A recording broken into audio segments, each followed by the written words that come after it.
normal kind of play style as far as their hero player role assignments. What else could it be? All right, well, it is the TA, so there looks like the Viper for Aggressive will go into deck. Yeah, no TPs on either of the top two heroes, but they make their move, starting with the stun. Now the follow hex. Do they go in Q? No, they're going to back off. QO able to survive for now. Instead, they turn on Febby. An unsuccessful rotation. And meanwhile, Spiritbreaker charging in. They're making the move here. Coming in from the south. He gets stunned, interrupted. Might still be able to auto-attack Q down. Looking for the body block. Fissure cooling down. He's got it soon. He needs the mana. Maybe they don't even auto-attacking, and it looks like it will be a first blood. Going to MVP. CDEC's early movements getting completely predicted, spotted, and shut down. MVP are just one step ahead of them, gods. They showed how good the bounty hunter can involved in the first blood, and he's getting his levels. Already 4. I think they're happy with the trade, and with the first blood, it makes it what must be a very close to dead even game. Yeah, and they're not killing QO, but yeah, they are winning the CS battle there. And now guard are going to come in. Not detected by a Sentry Ward. It's actually expired, but... Oh, Shaker's not home, but he's going to die! QO with the solo kill. 1v2. He didn't even have the backup.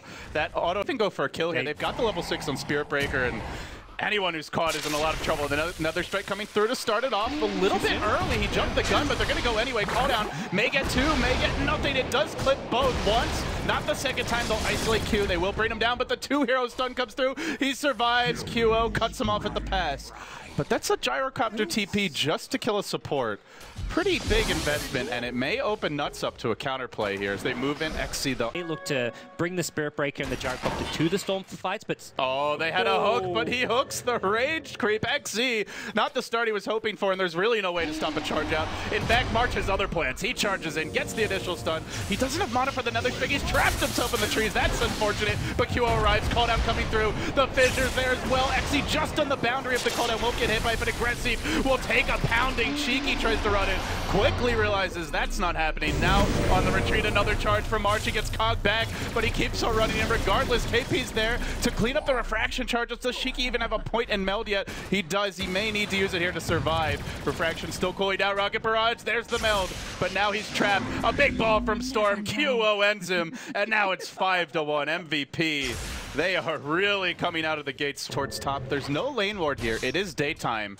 Garner could quickly be dealt with. There's the charge. A full ball in.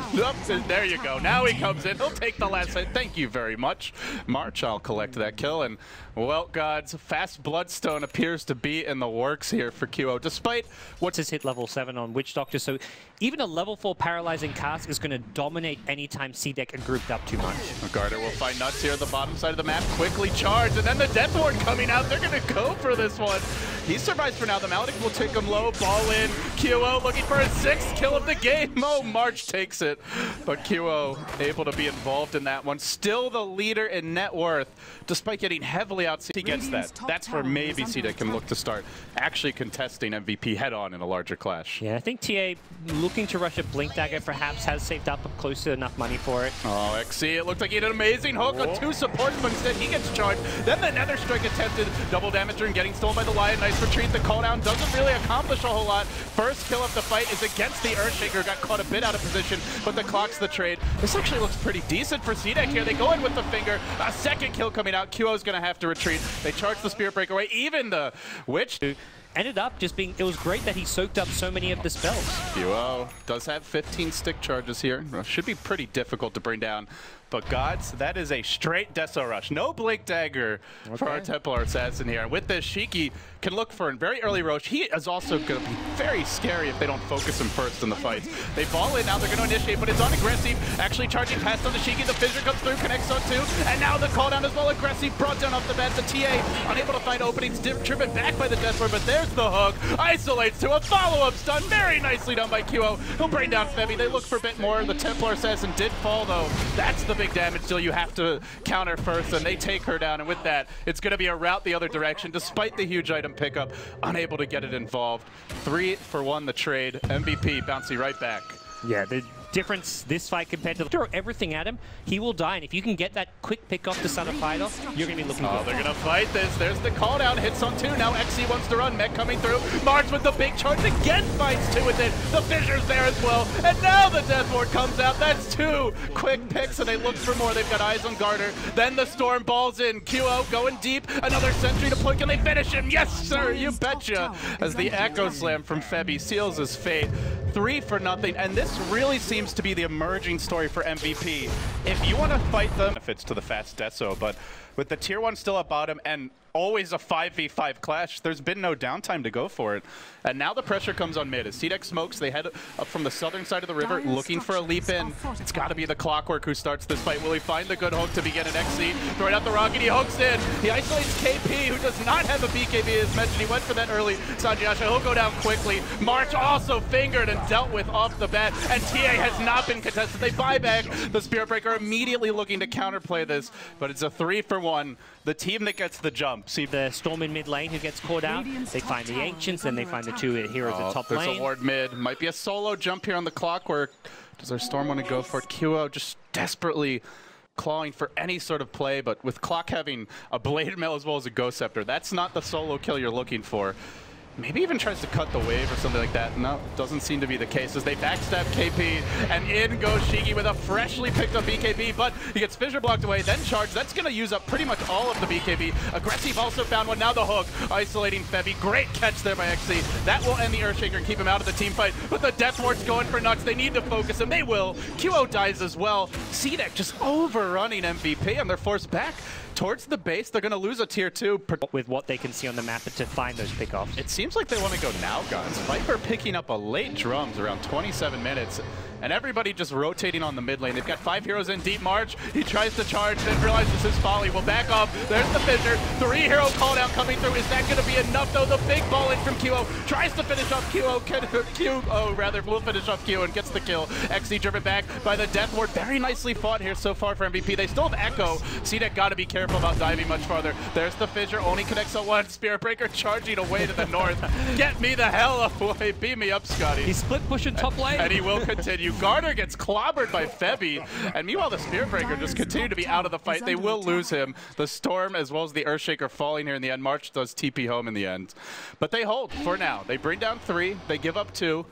And they hold the high grass. Mobile CDEC lineup. They hook in though. Isolating the Earthshaker. He'll be kept out of another team fight. QO tries to go in. He gets instantly stunned. Looks like he may fall to Shiki. He will. Those side blades doing work. KP moving forward, but he can't get eyes on Garter. He's going to go instead for the Lion, but gets juked. Now he decides he wants to run a little bit. The cat's not going to bounce at all. They might be able to stun KP. They will. They keep him from going back home. It's 4 dead. It may well be 5. This gyrocopter kited day and night, and they'll get a little bit of sweet track gold on top of it. 3 heroes pounce.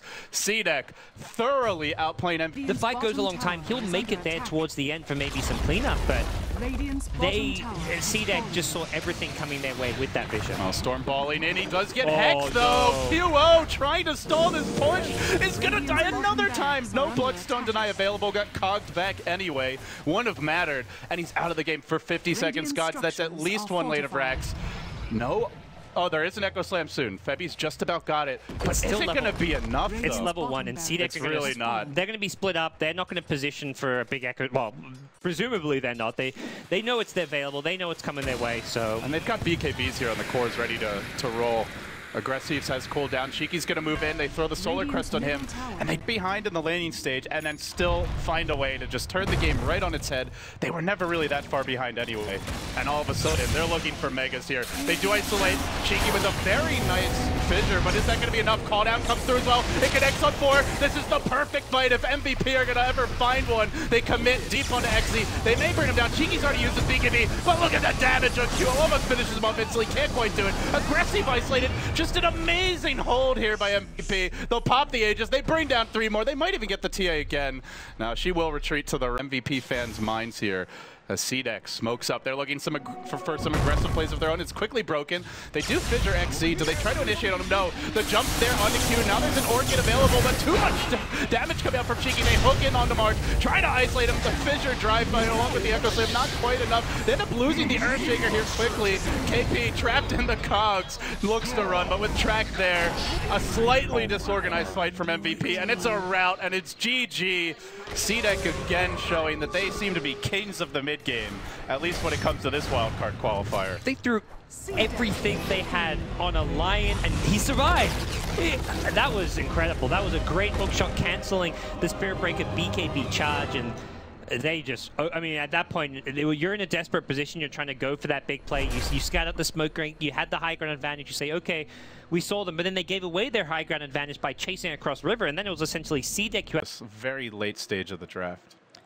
I think the Shadow Fiend and Viper are both strong, but they An ever so exciting game number 3. and what a world we live in where carry players have to pull tangos. KP has pulled 2 of his tangos to teammates. They're actually going to find the Brood here at the bottom river, and he can't actually use the pathing. Oh no, the easiest first blood ever. XZ. Who's taking it? Who's taking it? Someone take it. They want the spend. I think they wanted the Quap to have it for the early bottle, but in the end, KP says, fine, I'll take it. Yeah, they're still not getting a huge amount of this. It's kind of like both heroes aren't Round 2. Have I jinxed KP? Perhaps that's the case. He drops low. He war cries on his way out. XZ gonna go for this. He'll have another spawn Spiderling soon. Doesn't quite have the mana for it. And now the Wisp rotates in. Suddenly it's try on try. Kind of a throwback lane, and it's Q who's on the run. Suddenly Garter with the stun, trying to slow this one down, but Nuts moves forward. He has the 1 point in Stormhammer. He gets 2 with it. There's the heal. Garter still retreating. KP one swipe. He'll get it. 2-0 the score. MVP again fighting the early kills. Meanwhile in the top lane, a dive onto the Clockwork, run down by the Rocket Barrage. Beautiful pick there by is just going to get caught out of position. So in the end, brings the game back towards even, but now he may die. He sticks up. He's going on QO. Uses Blink offensively, underestimating that Rocket Barrage. One more auto tech with the phase boots. Can he get him? He will. Aggressive, finding 2 kills. Historically, for me, he's whisked to it. Now, there are some stacks to maybe catch up with, but guess who's already hit level 6 and is rushing into the MVP jungle? Well, it's aggressive, finds his 3rd kill of the game. Your roaming Gyrocopter rotates from a safe. Do you want to risk going for them? You put yourself in such a vulnerable position. They're going to go for kills and say QO. Kill number 3, QO. He can't even blink. Aggressive again. 4 kills for your safe laner. Back and play defensively, get their farm in their own jungle, and just deal with wherever CDEC move around the map. And CDEC on the move again. It's aggressive, smoked up with the Lion. These 2 just going everywhere. Sven's found a double damager, and the Spiderlings were trying to drive Nuts back, and they are going to have the high ground advantage. The call-out's there, connects on 2, the follow-up stun, 2 more kills. Aggressive on a mega kill streak. This game started 2-0. But you behind for now, but you're just going to make sure you get your flex. They're not going to let them push on mid, though. There's the coil. Almost kills off 2. KP able to armlet toggle, but you can't armlet toggle the Rocket Barrage. They lose the IO duo while still pressuring the top lane. CDEC just everybody back to the tier 4 tower. That tier 3 was completely over. Clockwork and a Dustin hook onto XZ, who's got a Deso, will kill him first. They committed a relocate, but they're losing the fight so far. Finally, they stun him and bring him down, but look what's happening top. The Gyro doing work on towers as they bring in the puck, searching for follow kills. Perfect ultimate from QO, but just doesn't have the raw firepower, can't get the kill, and now they look to KP. All the while, the Gyrocopter is looking for a tier 3. If not Rex, Garter's gonna TP out. The Lion lives with just a shred of HP. He's doing rather slow work here in the top lane, and they may yet lose Q2. It's a 2 for 2, but they basically have sacked a tower just for this. If it does, Hind has the relocate to save him if you gotta be careful not to BKB and leave himself on an island though. Tether when he is, now the call down coming through the chain stun. No chance for a tether, and Febby did relocate, but there's just no way. That was too quick. Yeah, now he made Spider blocking this one in the webs. They'll continue to clean them up, still aggressive in front, and still not even being tickled. He's muscled down yet another tower. MVP, it's now or never. You can't give up 2 racks for nothing, but still they wait, trying to find that opening, and now they make their move. It's on to Garter. QO goes, isolates the Lion, who quickly goes up, they hope to follow up, and they work on aggressive. Beautiful chain still coming out, but not enough, and now the call down will completely annihilate Nuts. QO's next, he went in deep, and he'll pay for it with his life. Febby relocates out, but he didn't bring KP. KP will fall as well. They've lost 3 already. Double buyback, make it 4. The Clockwork down. QO with the dieback down for 90. And it looks like CDEC may well be headed to the main event, gods. They were the slight favorites coming in, and they're looking rather dominant here. 2 lanes of racks about to come for them, if not megas. if not straight up GG. They rotate onto bottom. The gyrocopter going to immediately heal up. He's actually at a full heal from this regen rune, and now he'll move on to the bottom lane. CDEC just crushing through MVP. Yep. They're headed to the lower bracket, it seems. This game all but over. The base is crumbling, and MVP Phoenix are not out of the woods just yet. Although they look good in their first match, they're not even guaranteed in the main event, and they've got a tough and very hungry opponent waiting for them in the lower bracket. That's Megas. And with that, only a matter of time here before MVP calls. They'll now go back on. There's actually still Rage Rex there, but Aggressive is going to take care of that as KP gets caught out. Hexed instantly. Where's the support from Febby? He doesn't ever relocate. Not much he can do. Just overcharge and hang on. Not good enough. He'll go down to dieback on the Sven. March to fall as well. And Febby on the run. He'll be next. CGG's out quickly, but he won't get out of the game before yet another kill. 24-8. CDEC just looking solid in this game number 2. They will be in the main event. Just watching how they play and like how they win these games, they are so polished. Their decision making in the mid to late game is well above any of these other teams. The fact that they consistently recover from poor early game starts. I don't think